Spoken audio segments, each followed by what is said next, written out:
갈릴리 바다는 길이가 21km고 폭이 12km이고 최대 수심이 46m나 되는 굉장히 큰 호수죠.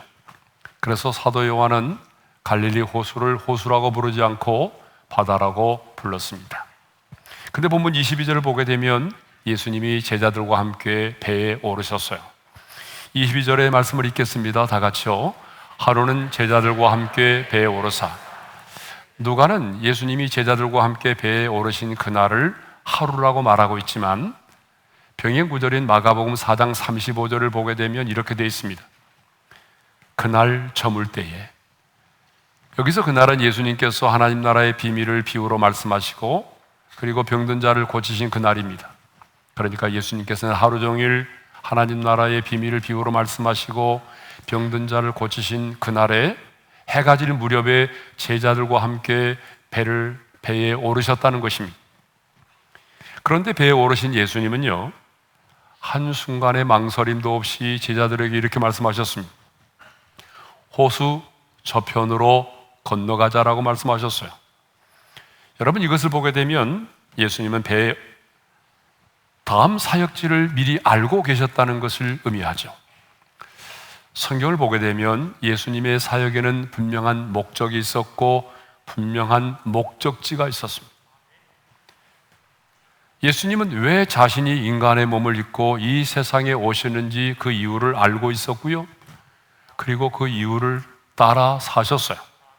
그래서 요한복음 17장 4절에 보게 되면 이런 말씀이 있습니다. 다 같이요. 아버지께서 내게 하라고 주신 일을 내가 이루어 아버지를 이 세상에서 영화롭게 하였사오니.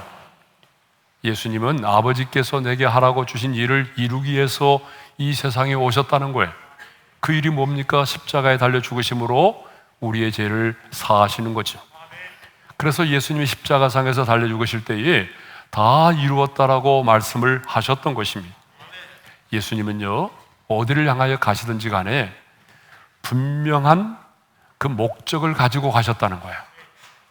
아무렇게나 가신 적이 없어요. 예수님께서 왜 사마리아 우물가를 찾아가셨나요? 사마리아 여인을 만나시기 위해서였어요. 왜 예수님이 여리고를 방문하셨나요? 그 여리고의 세무장인 삭개오를 만나시기 위해서였어요. 오늘 본문에 보게 되면 예수님이 왜 제자들과 함께 배를 타고 호수 저편으로 건너가자라고 말씀하십니까? 바로 호수 저편 거라사 지방의 군대 귀신 들린 자를 자유케 하기 위해서였습니다. 예수님이 이렇게 분명한 삶의 이유와 목적을 가지고 하루하루를 사셨다는 것입니다. 자, 본문을 보게 되면 예수님은 배에 타신 지 얼마 되지 않아서 잠이 드셨어요. 23절의 말씀을 함께 읽겠습니다. 시작. 행선할 때 예수께서 잠이 드셨더니. 여러분, 배에 오르시자마자 예수님은 주무셨거든요. 우리는 이 주무시는 예수님의 모습을 통해서 두 가지 사실을 깨닫게 됩니다. 첫 번째는 예수님도 한 인간이셨다라고 하는 거죠. 여러분, 예수님은 하나님의 아들이시고 천지를 창조하신 하나님이십니다. 그럼에도 불구하고 하늘의 영광의 보좌를 버리시고 우리처럼 육체를 입고 이 땅 가운데 오셨습니다. 여러분, 예수님도 육체를 입고 계시는 동안에는 우리와 동일하게 육체의 연약함을 따라 사셨습니다. 그래서 피곤도 하시고 주무시기도 해야 되고 목마르시기도 했던 거죠. 두 번째로 예수님이 주무셨다는 것은 그만큼 주님은 하루하루에 최선을 다하는 삶을 사셨다는 것을 말합니다. 마가복음 3장 20절에 이런 말씀이 있어요. 다 같이요. 집에 들어가시니 무리가 다시 모임으로 식사할 겨를도 없는지라. 우리 예수님이 하루의 일과의 삶이 이렇게 바빴어요. 하나님 나라의 비밀을 말씀하시고 병든 자를 고치시고 귀신 들린 자를 고치시는 정말 식사할 겨를도 없을 만큼 주님은 분주한 삶을 사셨습니다. 하루하루 주어진 일에 최선을 다하셨습니다. 그런데요, 우리 예수님은 메시아로서 공생애를 시작하기 이전에도 주님은 최선의 삶을 사셨어요. 그런데 본문을 보게 되면요, 예수님이 제자들과 함께 배를 타고 가는데 이 배가 갈릴리 바다의 한복판에서 풍랑을 만났다는 거죠. 누가는 이것을 광풍이라고 말하고 있어요. 자, 우리 누가복음 8장 23절의 말씀을 읽습니다. 시작. 마침 광풍이 호수로 내리치매 배에 물이 가득하게 되어 이티한지라. 우리는요, 이 제자들이 갈릴리 바다의 한복판에서 경험한 이 풍랑을 통해서 이 풍랑이 우리에게 주는 두 가지 의미를 발견할 수 있습니다. 첫 번째로 우리의 인생에는요, 갑자기 경험하는 풍랑이 있다는 거예요. 뜻하지 않게, 예기치 않게 갑자기 다가오는 풍랑이 있다는 거예요. 여러분, 이번에 태풍이 왔잖아요. 얼마나 우리가 대비를 철저히 했어요. 그런데 갈릴리 바다의 풍랑은요, 예보가 없어요. 예고 없이 찾아오는 거예요. 어느 순간에 갑자기 찾아오는 거예요. 갈릴리 바다는 지형적으로 여러분, 돌풍이 일어날 수밖에 없는 특성을 가지고 있어요. 갈릴리 호수는 해면보다 200m나 낮습니다. 그리고 사방은 깎아지를 듯한 절벽과 높은 산으로 에워싸여 있어요. 그러니까 저 홀몬성과 같은 높은 산에서 불어오는 차가운 바람이 계곡을 타고 내려와서 해면의 뜨거운 바람과 마주치게 되면은 갑자기 돌풍이 일어나는 거예요. 그런데 여러분, 우리의 인생이 그와 같습니다. 갈릴리 바다와 같아요. 네? 어느 날 갑자기 가족 중에 한 사람이 암에 걸렸다는 소식을 듣게 되죠. 남편의 사업이 부도가 납니다. 내 사랑하는 자녀가 행복을 꿈꾸면서 결혼을 했는데 갑자기 전화 왔어요. 엄마, 나 더 이상 못 살겠어. 이혼을 해야 될 것 같아. 사랑하는 딸이 이혼을 해야 되겠다라고 하는 안타까운 소식을 전해옵니다. 우리가 이 땅을 살아가면서 얼마나 많은 스트레스를 받는지 오늘도 너무나 많은 사람들이 불면증에 시달리고 있습니다. 이렇게 인생을 살다 보게 되면 예기치 않은 사건들이, 풍랑이 우리 가운데 일어난다는 거예요. 물질의 풍랑을 만나기도 하고요, 건강의 풍랑을 만나기도 하고, 사람으로 인한 관계의 풍랑을 만나기도 합니다. 이런 풍랑들로 인해서 모든 것을 내려놓고 조용히 이 세상을 떠날까 또 생각하는 죽음의 풍랑까지도 만나게 되는 것입니다. 여러분, 이것이 우리 인생입니다. 어느 날 갑자기 우리 인생 가운데 예고 없이 풍랑이 찾아온다는 거예요.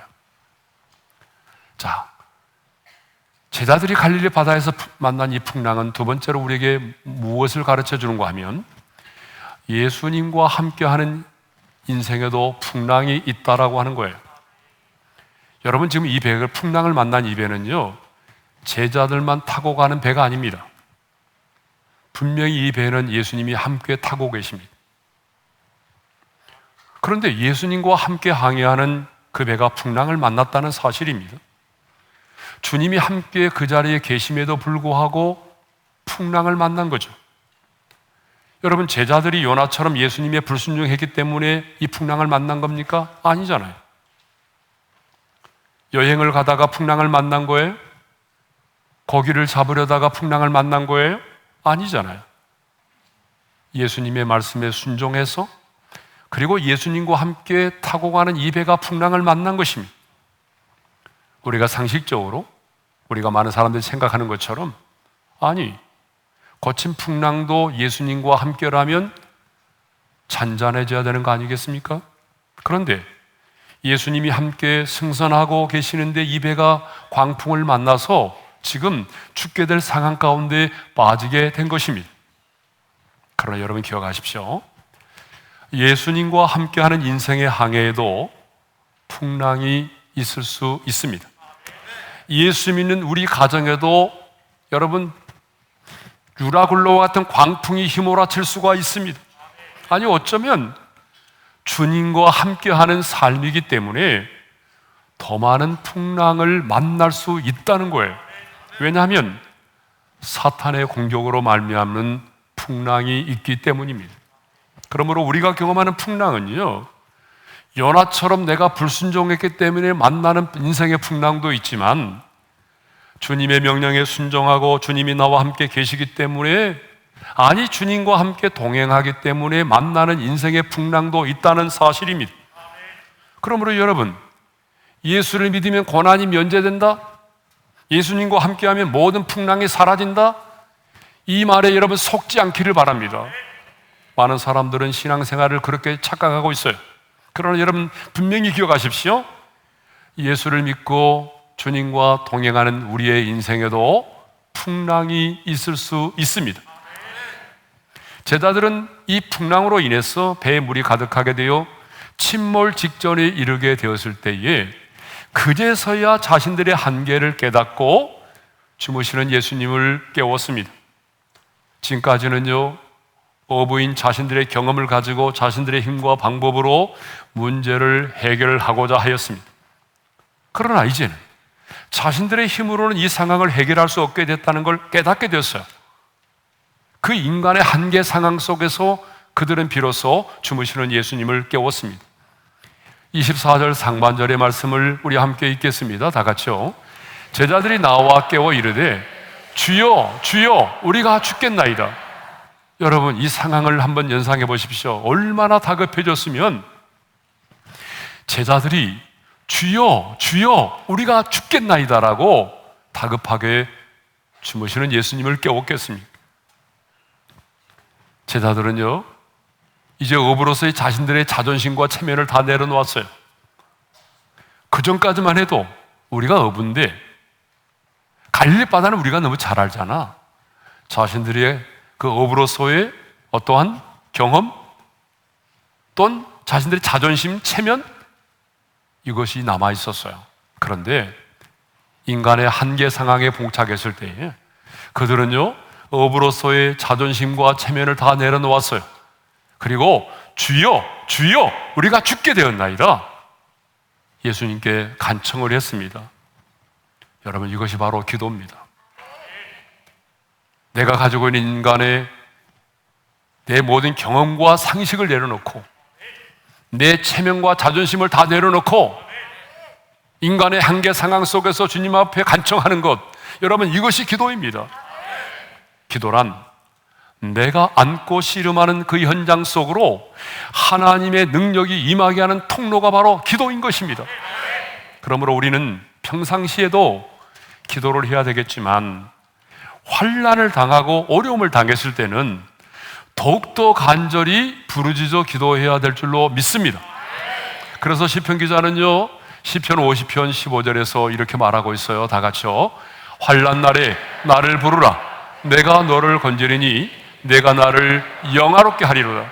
할렐루야. 그러니까 우리는 평상시에도 기도해야 되지만 인생의 환난을 만나면 어떻게 해야 돼요? 더욱더 깨어서 내 자존심과 체면을 내려놓고 부르짖어 기도해야 될 줄로 믿습니다. 자, 주무시던 예수님은요 잠에서 깨어나서 일어나셔서 어떻게 하셨어요? 바람과 물결을 꾸짖으셨다는 거예요. 그러자 곧바로 풍랑이 잔잔해졌어요. 24절 하반절의 말씀을 읽겠습니다. 시작. 예수께서 잠을 깨서 바람과 물결을 꾸짖으시니 이에 그쳐 잔잔하여 지더라. 여러분 주님께서 바람과 물결을 꾸짖으신 거예요. 방금 전까지만 해도 무서운 기세로 배를 삼키려고 했던 그 폭풍과 물결이 말이죠 언제 그랬느냐는 듯이 한순간 잔잔해졌어요. 자, 이제 갈릴리 호수는요 정상을 되찾았어요. 어느 때보다도 호수는 굉장히 평화로워졌고 잔잔했습니다. 그때 주님은 제자들에게 이렇게 말씀하셨습니다. 너희들 고생했지?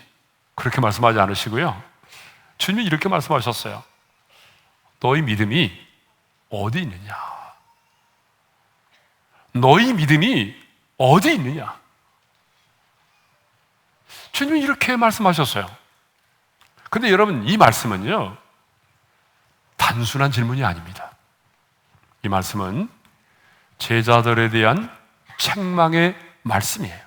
그래서 마태는 어찌하여 무서워하느냐 믿음이 작은 자들아 라고 표현을 했고요 마가는 너희가 어찌 믿음이 없느냐 라고 표현을 했던 것입니다. 그러면 너희 믿음이 어디 있느냐라고 하시는 이 주님의 말씀이 저와 여러분에게 주는 교훈이 뭘까요? 이게 중요한 거예요. 너희 믿음이 어디 있느냐? 첫째로, 우리 주님은요, 내가 만난 인생의 풍랑보다도 믿음을 더 중요하게 여기신다는 거예요. 풍랑 앞에서 두려워 떨고 있는 제자들에게 너희 믿음이 어디 있느냐? 라고 책망하신 것은, 우리 주님은 제자들이 만난 인생의 풍랑보다도 믿음의 문제를 더 중요하게 생각하고 계신다는 것을 말씀하고 있는 것입니다. 그렇습니다. 우리 주님은 내 인생의 풍랑보다도 믿음의 문제를 더 중요하게 생각하십니다. 나의 인생의 풍랑을 잔잔케 하실 수 있는 그 주님, 그 주님을 믿음의 눈으로 볼 수 있어야 됩니다. 그리고 제자들이 말이죠, 분명히 제자들의 믿음은 큰 믿음이 아니었거든요.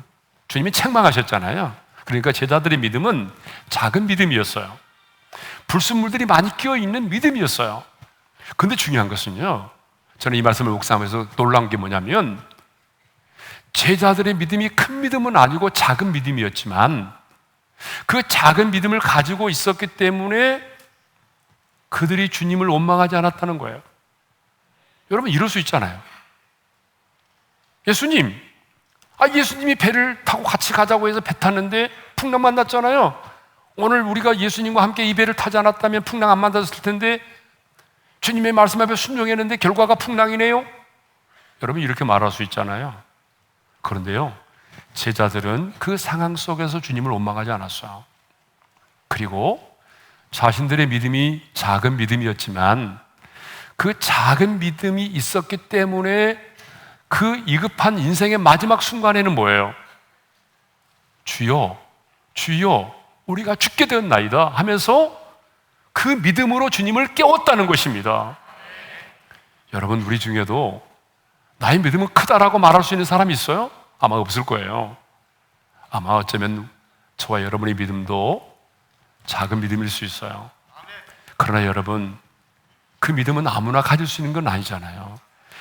내가 비록 작은 믿음을 가지고 있다 할지라도 이 믿음은 하나님이 내게 주신 선물이에요. 그러므로 이 적은 믿음을 작은 믿음일지라도 이 믿음으로 불평하지 말고 원망하지 말고 내 곁에 계신 주님을 일으켜 세울 수 있기를 바랍니다. 여러분은 인생의 풍랑 앞에서 어떤 반응을 보이고 있습니까? 어떤 분은요, 한숨만 쉬고 주저앉아 있어요. 어떤 분은요, 근심과 걱정에 사로잡힌 채 흐느끼고만 있어요. 어떤 사람은요, 두려움의 포로가 되어서 사시나무 떨듯이 떨고 있어요. 어떤 사람은요, 세상을 막 원망하고 시대를 원망하고 부모를 원망하고 환경을 원망하면서 그 자리에 그냥 주저앉아 있어요. 어떤 사람은요, 자신의 힘과 능력으로만 이 문제를 해결해 보려고 몸부림을 치고 있어요. 여러분은 어떤 모습이세요? 제자들은 풍랑 앞에서 어찌하여 무서워하느냐, 이 믿음이 작은 자들이라는 책망을 받았습니다. 근데 여러분, 성경을 보게 되면요, 예수님의 제자들도 예수님께서 말씀을 가르치시는 현장에 있을 때는요, 예수님께서 병든 자를 고치고 귀신 들린 자를 내어쫓는 그 현장에 있을 때는요, 믿음이 있는 것처럼 보였다니까요. 그런데 이제는 풍랑을 만나서 거의 죽게 될 상황 가운데 이르렀을 때는요, 전혀 믿음이 작동되지 않았어요. 믿음으로 반응하지 못했어요. 믿음을 사용하지 못했어요. 여러분, 저와 여러분도 마찬가지 아닌가요? 인생의 풍랑을 만났을 때 여러분 자신의 믿음을 한번 점검해 보시기를 바랍니다. 인생의 풍랑이 몰아쳤어요? 그러면 내 믿음을 한번 점검해 보자. 내 믿음은 어느 정도지? 그리고 그 믿음으로 반응하십시오. 믿음을 사용하십시오. 믿음은 감춰질 수가 없다는 거예요. 너희 믿음이 어디 있느냐? 이렇게 말씀하신 것은요, 믿음이 있다면 그 믿음은 감춰질 수 없다는 거예요. 그러니까 진짜 믿음이 있다면 믿음으로 반응해 보이라는 거예요. 믿음을 사용하라는 거예요. 믿음으로 기도하라는 거예요.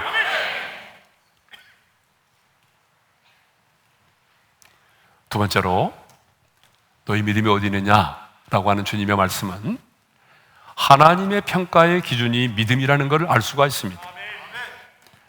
사람들은요, 끊임없이 어떤 사람들을 평가하잖아요. 그죠? 예. 우리 교회에서도 교육자를 뽑을 때도 사람을 평가하기도 하고, 뭐 평가를 안 할 수가 없잖아요. 자, 근데 우리들이 사람을 평가할 때는 기준이 뭐예요? 우리가 사람을 평가할 때는 가장 먼저 그 사람의 성품, 아니면 외모, 아니면 또 그 사람의 재물, 그 사람의 전문성, 그 사람의 스펙, 뭐 이런 것들을 가지고 한 사람을 평가하지 않아요. 그죠? 그런데 우리 하나님은 전능하신 분이기 때문에 우리들이 가지고 평가하는 그것을 기준으로 삼지 않아요. 하나님은 전능하신 분인데 우리 인간의 무슨 재물, 외모, 성품, 스펙, 전문성 따지겠습니까? 하나님은 그거 보지 않아요. 하나님은 언제나 사람을 평가할 때 뭘로 평가하시죠? 믿음으로 평가하신다는 거예요. 그래서 예수님은요, 사람을 보실 때에 가장 먼저 뭘 보시느냐 하면 믿음이 있느냐 없느냐를 보십니다. 그래서 예수님이 백부장에게 이렇게 말씀하셨어요. 이스라엘 중 아무에게서도 이만한 믿음을 보지 못하였노라. 그리고 칭찬하신 다음에 내 믿은 대로 될지어다 라고 말씀하셨어요. 또 가나안 여인을 향해서도 여자여, 내 믿음이 크도다. 내 소원대로 되리라 말씀하셨어요. 앞을 보지 못하는 소경의 눈을 뜨게 하실 때도 너희 믿음대로 되라 그렇게 말씀하셨고요. 12년 동안 혈류병을 앓고 있는 여인을 고치실 때도 내 믿음이 너를 구원하였으니 평안히 가라고 말씀하셨어요. 여러분, 성경을 보세요. 하나님의 평가의 기준은 언제나 믿음이었어요. 너 신앙생활 몇 년 했느냐, 교회에서 직분이 뭐냐, 이걸로 평가하지 않았어요. 언제나 하나님의 평가의 기준은 믿음이에요. 하나님이 어떤 사람을 칭찬하시고 책망하실 때도 그 칭찬과 책망의 기준도 믿음이었어요. 믿음. 신앙은요, 내 인생에 풍랑이 없을 것이라는 것을 믿는 것이 아니라 주님이 나와 함께 계심을 믿는 것이 신앙입니다. 갑작스러운 풍랑을 만나고 이해할 수 없는 인생의 풍랑을 만났지만 그 풍랑을 잔잔케 하실 수 있는 주님이 바로 내 곁에 나와 함께 계신다는 것을 믿는 것이 믿음입니다.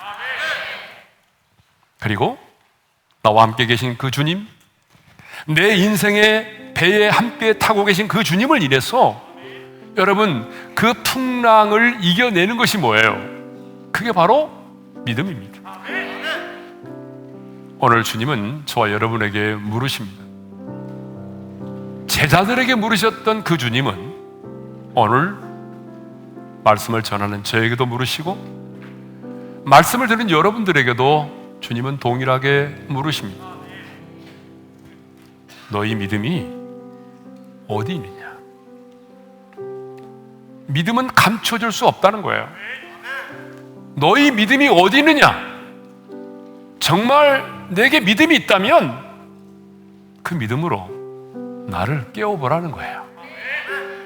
그 믿음으로 반응하라는 거예요. 그 믿음을 표현하라는 거예요. 믿음으로 기도에 무릎을 꿇으라는 거예요. 믿음으로 주님을 깨우십시오.